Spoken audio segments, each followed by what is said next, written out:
पवित्र आत्मा की प्रेजेंस को मैं बहुत ज़्यादा महसूस कर रही हूँ। प्रभु का धन्यवाद। आज का वचन है, जो वर्ड है वो है बुलाहट। हालेलुया। प्लीज पीछे शांत हो जाए। बुलाहट, जिस बुलाहट में प्रभु यीशु मसीह इस दुनिया में आए, जिस बुलाहट में खुदा अपने नबियों को चुनता है और खड़ा करता है और अपने कामों को करवाता है। हालेलुया। और जिस बुलाहट में खुदा ने आप सबको चुना है, परमेश्वर के दास हैं, दासियां हैं, और इसमें सेवा करने वाले भी होंगे, इवेंजलिस्ट भी होंगे। तो मैं आपको बताना चाहती हूँ कि आज खुदा चाहता है कि आप अपनी बुलाहट में सिद्ध बने। हालेलुया। परमेश्वर को प्रथम स्थान देते हुए आपको अपनी बुलाहट में सिद्ध बनना है। जिसने प्रभु यीशु मसीह हमारे बीच में आए, हम सब जानते हैं कि जब खुदावन प्रभु यीशु मसीह हमारी लाइफ में आते हैं या जब हम उसे ग्रहण करते हैं, पहले तो उसने हमें चुना है, उसके बाद हम उसे ग्रहण करते हैं, हमारा जीवन सेम नहीं रहता। आप सबके पास अनोखी टेस्टिमनीज हो सकती हैं। हालेलुया। खुदावन हमारे जीवनों में बड़े काम करके हमें बुलाता है। वचन में लिखा है, यशायाह कहता है, मैंने तेरा नाम लेकर तुझे बुलाया है, क्योंकि तू मेरे लिए अनमोल है, तू मेरे लिए प्रतिष्ठित है। आज सबसे पहले जाने मेरी वैल्यू क्या है, मैं कौन हूं। हालेलुया। क्या मैं संसार का जीवन जी सकता हूँ? क्या मैं ऐसी लाइफ जी सकता हूँ जो और लोग जीते हैं? जब आप मसीह में आते हैं, मसीह के साथ चलते हैं, आप टोटली रूप से सेपरेट हो जाते हैं। आपकी लाइफ जो है सेपरेट कर दी जाती है। प्रभु का आत्मा चाहता है, खुदावन का वचन कहता है, प्रभु ने हमें अलगताई में चलने के लिए चुना है। हालेलुया। संसार का जीवन नहीं, ना तो हम संसार के हैं, ना संसार हमारा है। हम तो परमेश्वर की प्रजा हैं। हालेलुया। हम प्रभु यीशु मसीह के नाम में चुने गए हैं। वचन कहता है, तुम मेरी चुनी हुई संतान हो। आज सच में आत्मा आपसे बात कर रहा है। हालेलुया। एक वचन को देखेंगे, उसके बाद मैं आगे चलूंगी। आप निकालेंगे पहला पत्रस उसका दूसरा अध्याय, उसकी 9 आयत। पहला पत्रस उसका दूसरा अध्याय, उसकी 9 आयत। मेरी पहचान क्या है? लिखे, तुम एक चुना हुआ वंश और राजपदधारी याजकों का समाज और पवित्र लोग और परमेश्वर की निज प्रजा हो, इसलिए कि जिसने तुम्हें अंधकार में से अपनी अद्भुत ज्योति में बुलाया है, उसके गुण प्रकट करो। और 10 में लिखा है, तुम पहले तो कुछ भी नहीं थे, पर अब परमेश्वर की प्रजा हो, और तुम पर दया नहीं हुई थी, पर अब तुम पर दया हुई है। हालेलुया। बहुत ही खूबसूरत लाइन है। सब क्वेश्चंस का आंसर है, कौन हूं मैं, मेरी बुलाहट क्या है। हालेलुया। कहता परमेश्वर कहता है, तुम एक चुना हुआ वंश। किसका वंश? प्रभु यीशु मसीह का। खुदा ने आपको अपनी संतान बना के खड़ा किया है। तो मेरी लाइफ का एक्सपीरियंस कहता है, उसने दुख में जीने के लिए हमें नहीं चुना, पीड़ाओं में जीने के लिए हमें नहीं चुना। उसने हमें इसलिए चुना कि हम सारे दुखों से, परेशानियों से, ट्रबल से हम आजाद हो सके। जो प्रभु यीशु मसीह ने इस दुनिया में बड़े कामों को किया, प्रभु कहता है तुम मुझसे भी बड़े कामों को करोगे। हालेलुया। कहता है तुम तो राजपदधारी याजकों का समाज हो। अपनी वैल्यू को देखिए, कितना प्यारा नाम प्रभु दे रहा है आपको, राजपदधारी। हालेलुया। और कहता है उसके याजकों का समाज हो, पवित्र लोग हो, और परमेश्वर की निज प्रजा हो। आप परमेश्वर की निज प्रजा हैं। आपका जीवन टोटली, आपकी लाइफ परमेश्वर के अनुसार होनी चाहिए। मसीह में जीने का मतलब मसीह को पहन लेना, मसीह के चरित्र में चलना। हालेलुया।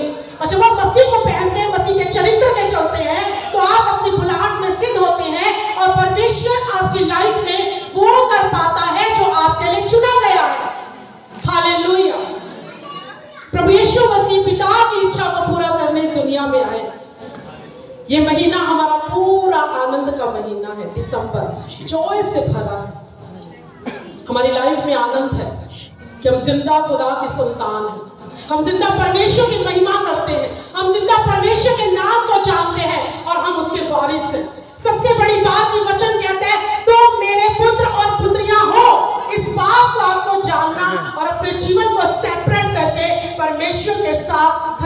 साथ चलना।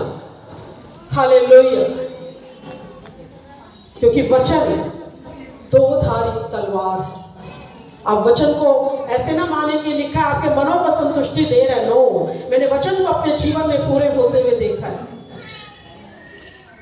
आमीन। परमेश्वर लाइफ बदलता है, जीवनों को बदलता है। क्या दाऊद भेड़ और बकरियों को नहीं चराता था? वचन के अकॉर्डिंग परमेश्वर का वचन कहता है जब वो परमेश्वर के अनुसार चलता रहा, अपनी बुलाहट में चला, तो आने वाले समय में परमेश्वर ने उसे एक राजा के रूप में चुन लिया।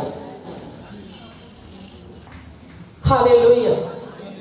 आज आपको देखने आपकी पहचान क्या है, मेरी बुलाहट क्या है, परमेश्वर ने मुझे किस लिए चुना है। प्रभु ने अगर मुझे चुना है तो मुझे परमेश्वर ने बेस्ट और बेस्ट कामों के लिए चुना है। हालेलुया। मैं हल्के काम के लिए चुना नहीं गया।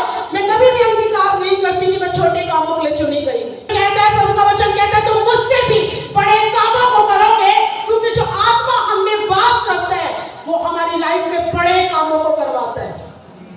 आमीन। वचन में लिखा है जो आत्मा प्रभु यीशु मसीह को मुर्दे में से जिंदा कर सकता है, कहता है वही आत्मा तेरी लाइफ में बड़े कामों को कर सकता है। बट तेरी लाइफ का विश्वास कैसा है, आप विश्वास कैसा करते हैं? लाजर मर गया, वचन में लिखा है मार्था रो रही है, मरियम रो रही है, टूटे हिस्से टूट गए। संसार की तरफ वो देख रहे जो आज शैतान आपको दिखाता है। परमेश्वर ने हमारे लिए क्या लिखा है? वचन कहता है मार्था रो रही है, हे प्रभु स्वामी अगर तो यहाँ होता तो मेरा भाई कभी नहीं मरता। लेकिन परमेश्वर का वचन कहता है, प्रभु ने कहा हे मार्था क्या मैंने तुझसे नहीं कहा था अगर तू विश्वास करेगी तो परमेश्वर की महिमा को देखेगी। हालेलुया। आपके विश्वास के अनुसार खुदा आपकी लाइफ में काम करता है। जब मुझे पता है कि मेरी लाइफ में विश्वास के अनुसार सारे काम होंगे तो क्यों ना आज मैं अपने विश्वास को बढ़ाऊं। मैं माड़े जीवन के लिए नहीं चुना गया, मैं मरी हुई लाइफ के लिए नहीं चुना गया।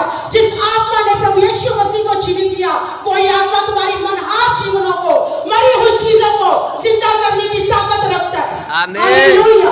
हालेलुया। वचन के अकॉर्डिंग आप चुना हुआ वंश है, आप परमेश्वर की संतान है। आप में जो आत्मा वास करता है वो आप नहीं है, आपको उसको पहचानना है। हालेलुया। पवित्र आत्मा बड़े बड़े कामों को करने की पावर रखता है। हालेलुया। सबसे बड़ी बात वचन में लिखा है जब प्रभु यीशु मसीह चलते थे रोगी चंगे हो जाते थे। खुदा अपने चेलों से कहता है जाओ मैंने तुम्हें सामर्थ्य दी है, हालेलुया, करो ये काम करो। आमीन। बड़े कामों को करने के लिए खुदा ने आपको चुना है। आज हम खड़े हैं all India legal Christian action committee जो 1 साल पूरा हो गया।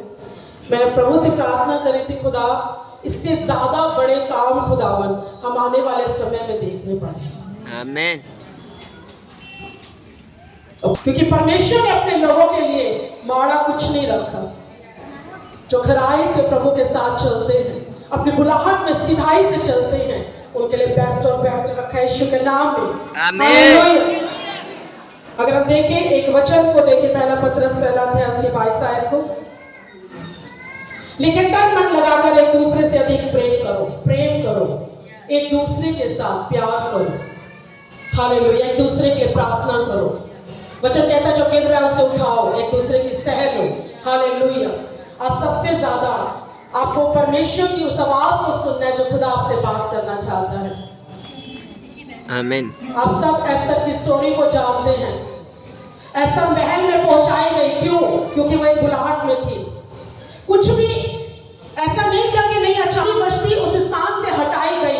तो अगर आप आत्मा में जाएं तो आप पाते हैं ये सब परमेश्वर की योजना है। अगर रानी बस्ती नहीं जाती एस्तर नहीं आती। आप आत्मा में समझे जो आज प्रभु बताने जा रहे हैं। हालेलुया। जब एस्तर महल में पहुंचाई गई, खुदा ने राजा के मन को बदल दिया। प्रभु ने एस्तर को फेवर दिया। हालेलुया। बाइबल बताती है पूरी यहूदी कौम जो है खतरे में है। समझ पा रहे? पूरी यहूदी कौम खतरे में है। किसी को समझ नहीं आ, मॉर्डेकाई होपलेस हो गया और उसने एस्तर से कहा एस्तर तुझे क्या लगता है कि तू महल में रहते तो सेफ हो जाएगी? एस्तर का जीवन प्रार्थना का जीवन था। उसने प्रभु को चुना। परमेश्वर